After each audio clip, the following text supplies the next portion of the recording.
Hi, welcome back. I'm Chris from Techie Gurus, and I want to apologize. Over the last few weeks, I've put out videos where I talk about ransomware, and I tell you things that you should do in your business. And I think what I've done is I've instilled a little too much fear.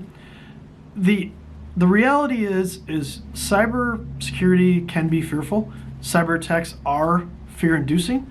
However, one of the things that we need to understand is there are more tools that we can use as cyber professionals to actually help protect your business. So it's not all fear, there is hope, but I don't think I've done a good job of actually going through that with everybody. So that's what I want to lead off with, to say, look, yes, it's scary. Yes, these are some of the things that are going to happen. It's to make you aware. It's not necessarily to scare you, but also to give you hope that, look, there are things that we can do to help protect your business. So today, I want to focus on the top 5 tips I have for cybersecurity for a small business. Now, this actually can apply up to medium-sized enterprises as well, but it depends on where you define it.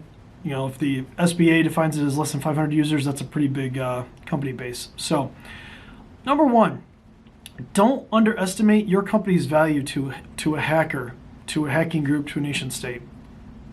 So what do I mean by that?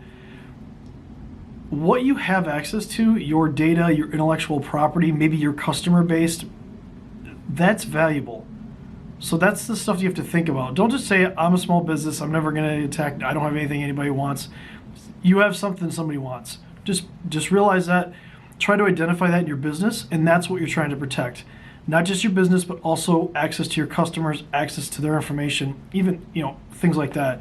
And a good example would be, if I want to get into a big company, and maybe they have a lot of cybersecurity, but I know that you do business with them and you don't have very good cybersecurity, but they allow you to connect into them.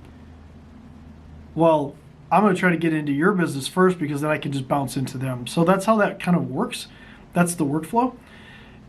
Number 2, perform tabletop exercises. Now, this is something a lot of people don't do at a smaller level, at a small and medium business level. And what that really means is sit down with your executive team, sit down with your management team, sit down with your IT professional, whoever's handling your IT, and run through exercises. A simple example would be, hey, we come in on a Monday morning and over the weekend we got ransomware, what do we do? So you should understand and go through that exercise that, hey, look, these are the steps we have to take, this is our incident response plan, this is the things we have to do. So it may not be ransomware, maybe it is, we come in and our server doesn't work on a Monday morning. So it died over the weekend sometime, you haven't been alerted to it, nobody's been able to do work, maybe you open up at 6 o'clock in the morning for some people, and a lot of the other team doesn't come in until 8, and from 6 on, it hasn't worked. Well, now you're behind the 8 ball and you're trying to catch up and it's not working. It could be, what happens if we don't have internet? What happens if we lose power? So many things to go through and understand that those are events that can happen, and then having a plan for them. Tabletop exercises are a great way to identify things in your business and let other people inside the business bring those to you, especially if they're part of your operations. Maybe they understand things that can happen that can affect the business a little bit better than even the owner does. So take that under consideration. So let's move on to number 3. Your cybersecurity or IT budget should reflect your exposure. So what do I mean by that? If you're a manufacturing company, and again, you have access into another company, that's pretty big exposure. So your cybersecurity IT budget should reflect that. That's what you should base a lot of your decisions on. If you're a small business that does taxes, your CPA, you handle multiple accounts, you do taxes, maybe you handle people's finances, that's really critical data. That's important data. That's data that can get you fined if it gets leaked. Your cybersecurity and IT budget should reflect that. So I'll give you an example. A good budget, overall budget to have, is 3 to 6% of your revenue for IT. And inside of that, cybersecurity should probably be 20 to 30%, if not more, depending on whether you have compliance, whether you maybe have really critical personal information that you have to protect. PHI is a big one, so personal health information. That really dictates it. So for like a bank, they actually spend close to 9 to 10% of their revenue on cybersecurity, on IT, and then a bigger portion on cybersecurity. So that's kind of where you need to think about how to set a budget. Number 4, have a disaster recovery and business continuity plan. So number 2, I talked about tabletop exercises. Well, number 4 is, okay, identifying those and having a plan that if a disaster strikes, how do we keep the business running? And that's where the business continuity part comes in. Disaster recovery is trying to recover from a disaster. Business continuity is during the disaster, how do we continue operating our business? So that's how you should think about that. In IT, it's simple, right? Server goes down, that's a disaster, right? Can you continue your business with that? Well, normally, if technology fails, you have like some downtime procedures that maybe you go to paper or some other way. However your business is, that's how you would do it. A good example would be like shipping. If you're doing shipping, right? You're manufacturing, you do shipping. If you can't print shipping labels, what can you do? You can handwrite them. If you're medical and you can't, for whatever reason, get access to your electronic medical records, you can chart them out, hand them out, write them down, and then submit them later. So those are kind of examples of like what downtime procedures would be.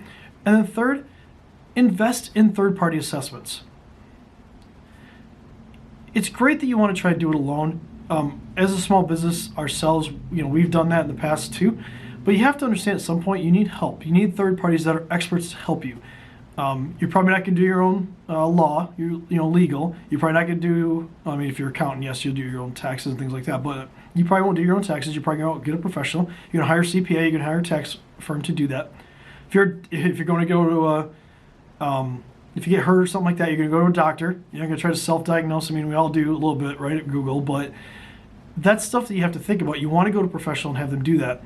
Well, what a professional will do in third-party assessment is actually look at the overall health of your IT and of your cybersecurity and give you a rating system, right? This is basically testing your systems.